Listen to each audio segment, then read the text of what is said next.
एक व्यक्ति ऐसा बतलाओ जिसके यहाँ गौशाला है, एक भगवत आचार्य के बतलाओ, ये 10,000 गायों के लिए रोज इनके दान खाते हैं। आप बतलाओ, आपके फोटो खींच के लाओ, मैं आपको 10,000 रुपए इनाम दूंगा। आपको उनकी पत्नी का लाओ, गाय की सेवा करते हुए फोटो खींच के।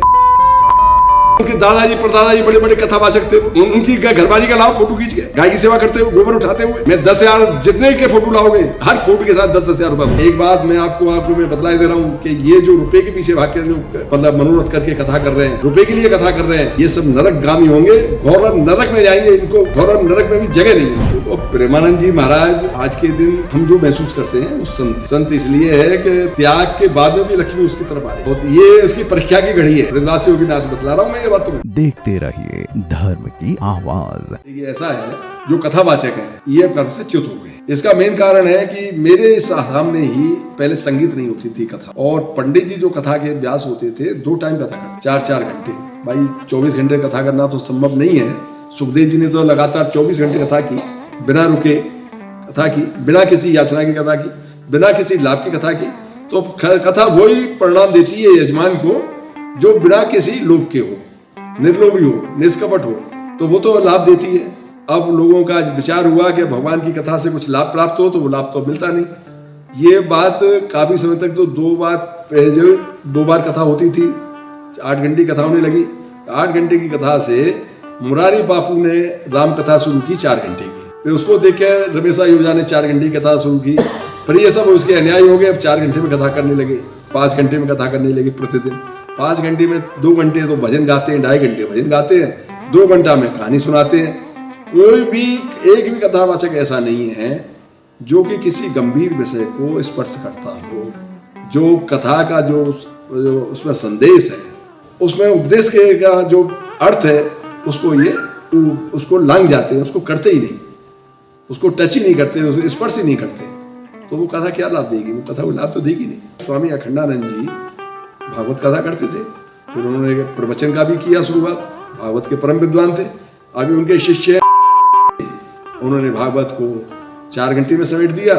4 घंटे में भी कीर्तन करते हैं, भजन करते हैं, संगीत करते हैं और झांकी दिखलाने लग गए। अब झांकी में पहले हमारे यहाँ परंपरा थी, उसमें कोई कृष्ण का स्वरूप, कृष्ण का मुकुट धारण करेगा, वो 12 साल से छोटा बच्चा धारण करेगा।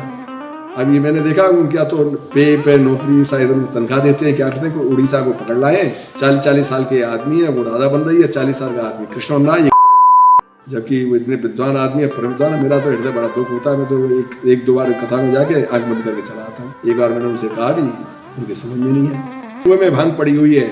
ये तो जो पी के पागल हो रहे हैं सब लोग, रुपए के पीछे भाग रहे हैं, लक्ष्मी के पीछे भाग रहे हैं। एक बात मैं आपको मैं बतला दे रहा हूँ कि ये जो रुपए के पीछे भाग के जो मतलब मनोरथ करके कथा कर रहे हैं, रुपए के लिए कथा कर रहे हैं, ये सब नरक गामी होंगे, घोर नरक में जाएंगे। इनको घोर नरक में भी जगह नहीं मिलेगी। एक गृहस्थी कथा नहीं करता, केवल आत्मसम्मान के लिए भजन पाठ पूजा करता है, अपने जीविकोपार्जन के लिए करता है, वो धन संग्रह भी करता है, तो उसको भी भगवान माफ कर देगा। लेकिन इन लोगों को जो धर्म कार्य करके, अधर्म करके, लोगों को गुमराह करके गाय के नाम पर पैसा कमा रहे हैं, ये तो अधर्म, घोर अधर्म कर रहे हैं, घोर नरक के गामी होंगे। एक व्यक्ति ऐसा बतलाओ जिसके यहाँ गौशाला है, एक भगवत आचार्य के बतलाओ, ये 10,000 गायों के लिए रोज इनके दान खाते हैं। एक बड़ा बतलाओ जिसके यहाँ गौशाला है, इनकी जो पत्नी एक भी भागवताचार्य की पत्नी बतला जो अपने हाथ से गाय की सेवा करती है। तो यहाँ तो बहुत है, गौवत्स से कोई गाय है, तो मैं बतलाऊं ना।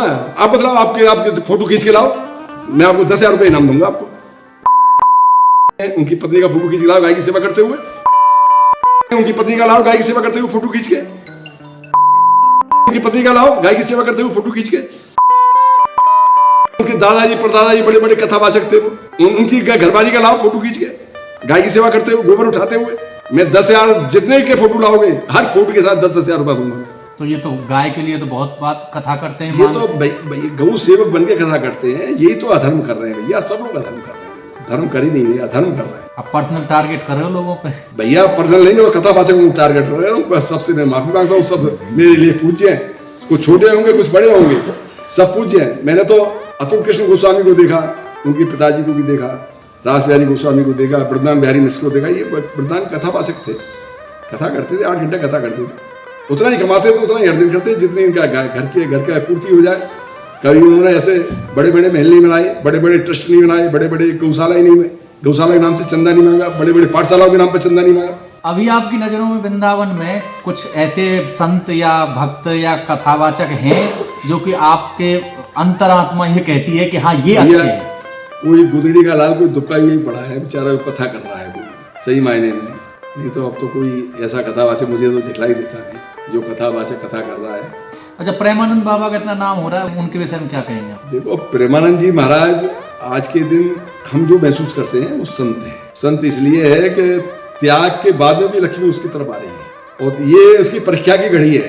ब्रजवासियों की नात बतला रहा हूं मैं ये बात तुम्हें। ये कृष्ण भगवान उसकी परीक्षा कर रहे हैं लक्ष्मी भेजकर। इसमें असफल हो गया तो ये असफल हो जाएगा, और इस सीढ़ी को इसने पार कर लिया तो सीधे उस जो भगवान का एक आभा मंडल है उसमें प्रवेश कर जाएगा। उस आभा मंडल में नहीं पहुंचा है अभी तो भगवान इसकी परीक्षा ले रहे हैं, धन से, दान से, प्रतिष्ठा से इसकी परीक्षा ले रहे हैं।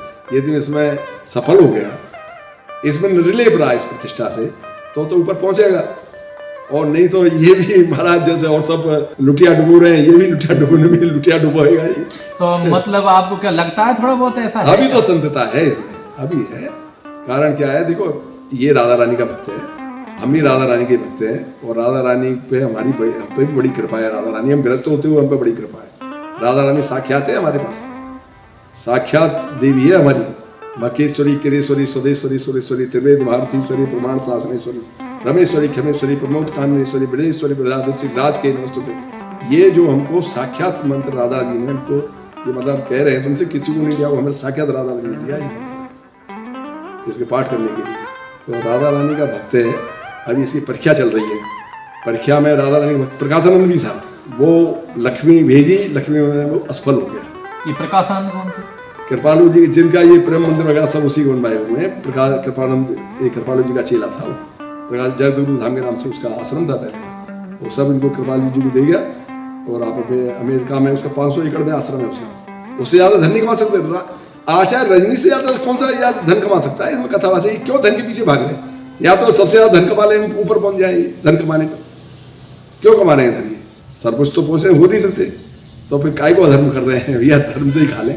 देखते रहिए धर्म की आवाज। धर्म की आवाज चैनल को सब्सक्राइब अवश्य करें।